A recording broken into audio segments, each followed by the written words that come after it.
गोकुळ शिरगाव येथील अंबुबाई Patil English medium स्कूलचे अध्यक्ष केरी पाटील सर, ज्यांनी शैक्षणिक क्षेत्रामध्ये उल्लेखनीय असे काम केलेले आहे, ते आज आपल्यासोबत आहेत। आज आपण त्यांची विशेष मुलाखत घेणार आहोत।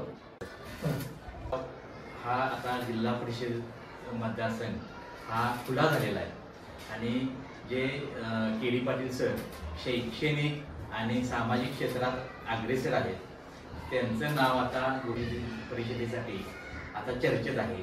त्याबद्दल काय सांगाल? आता पहिल्यांदाच हा खुलावडी झालेला आहे। शिक्षण संस्था काढलेली 25 वर्ष, त्याच्यापूर्वी मी क्लासेस वगैरे चालू केले। 30 वर्षामध्ये शैक्षणिक आणि सामाजिक कार्य करत असताना आदरणीय आमचे नेते बंटी पाटील साहेब, माझे आमदार आदरणीय रुद्र दादा आणि आमचे खास मित्र जिल्हा माजी उपाध्यक्ष श्रीकांत खोत साहेब, गोकुळ संचालक प्रकाश पाटील साहेब आणि आमचे सांगोडेचे मित्र आदरणीय सुदर्शन खोत साहेब, नेलीचे सागर पाटील साहेब, नंदू पाटील, या सगळ्या आणि कनेरीचे निशांत पाटील साहेब, या सगळ्यांच्या मार्गदर्शनाखाली आम्ही सामाजिक आणि राजकीय कामही करत होतो बरोबर। कारण प्रत्येक गोष्टीला राजकारणाची सुद्धा जोड असणं आवश्यक असते आणि यावर्षी आता खुला झालेलाच आहे। तर जे आदरणीय सुदर्शन खोत साहेब, आदरणीय निशांत खोत साहेब, प्रकाश पाटील साहेब, निशांत पाटील साहेब, सागर पाटील साहेब यांच्या प्रेरणेनं आणि त्यांच्या आशीर्वादाने जर साहेबांनी, आदरणीय बंटी साहेबांनी जर मला या ठिकाणी जर संधी दिली तर मी संधीचं सोनं करू लागले। काँग्रेसकडून इच्छुक होय, इच्छुक तर भाजप, शिवसेना शिंदे गट आणि राष्ट्रवादी गट असे 3 पर्याय तुमच्यासमोर असताना तुम्ही काँग्रेसकडूनच काय इच्छुक आहात? बाकी त्याच्यातून सुद्धा ऑफर आले पण नाही सर, मी काँग्रेसचा सच्चा कार्यकर्ता आहे। सत्तेसाठी मी कुठे जाणार नाही। मला माझ्या नेत्यांनी आदरणीय बंटी साहेबांनी जर संधी दिली तर मी सोनं करेन, नाही दिली तर साहेब ज्याला संधी देतील त्याच्या पाठीशी खंबीरपणे उभा राहील आणि हात बळकट करेल। साहेबांच्या हात कुठेही खिडक्या करण्याचा प्रयत्न अजिबात करणार नाही किंवा त्यांना जरा सुद्धा गालबोट टाका कामा नाही। राजकारणात काही होऊ शकतं, होऊ शकतं। काँग्रेसकडून आपला विचारच केला गेला नाही तर तुम्ही दुसऱ्या पक्षाचा पर्याय नाही करणार।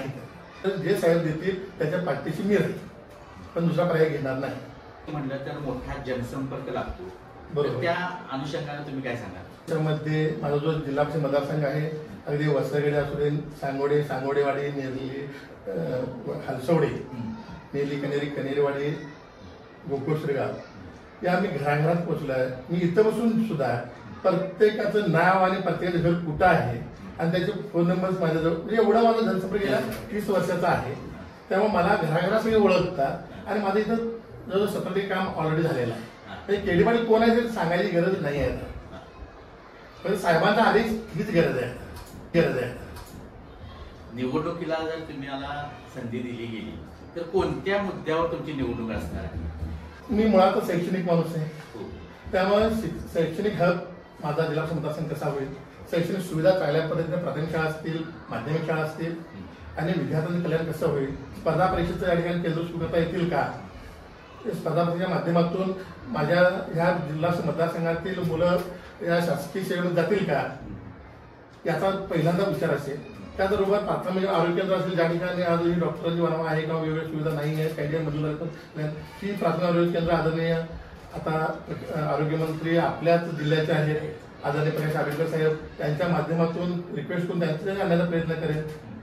जे आपल्याला, त्याचबरोबर कृषी क्षेत्रामध्ये मला कृषीची आवड आहे, शेतीची आवड आहे, कारण कृषी क्षेत्रामध्ये सुद्धा ह्या शेतकरी बांधवांना शासनाच्या ज्या स्कीमा आहेत, जे काय उपलब्ध होतील, त्या सगळ्या त्यांच्या उंबऱ्यापर्यंत घेऊन पोहोच करण्याचे काम हे या माध्यमातून करण्यात येते। त्यामध्ये जिल्हा परिषद सदस्य म्हणून काम पाहण्याची जर संधी तुम्हाला जर मिळाली तर गोकुळ शिरगाव MIDC एक मोठी MIDC आहे, त्या दृष्टिकोनातून काही नवीन असे संकल्प किंवा प्रोजेक्ट आहे का?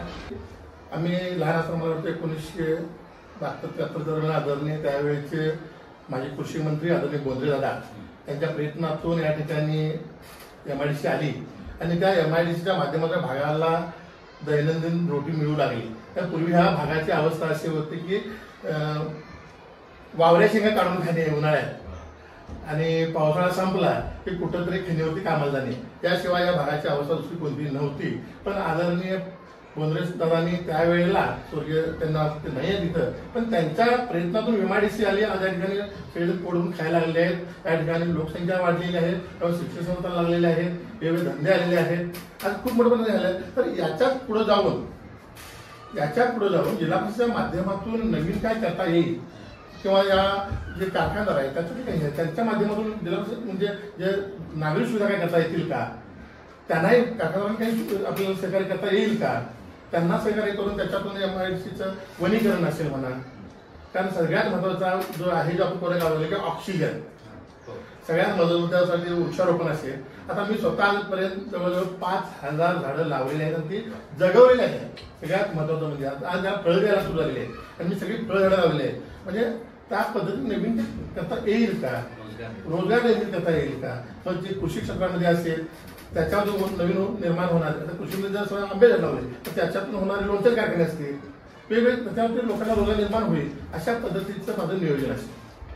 शैक्षणिक क्षेत्रापासून प्रवास सुरू झालेला के.डी. पाटील सरांचा हा प्रवास आता वेगळ्या टप्प्यावर आला, म्हणजे राजकीय इनिंग ते आता सुरू करण्याच्या विचारात आहेत. त्यांना कोल्हापूर ब्रेकिंगच्या वतीनं दीपावली निमित्त हार्दिक अशा शुभेच्छा देतो आणि थांबतो. थँक्यू.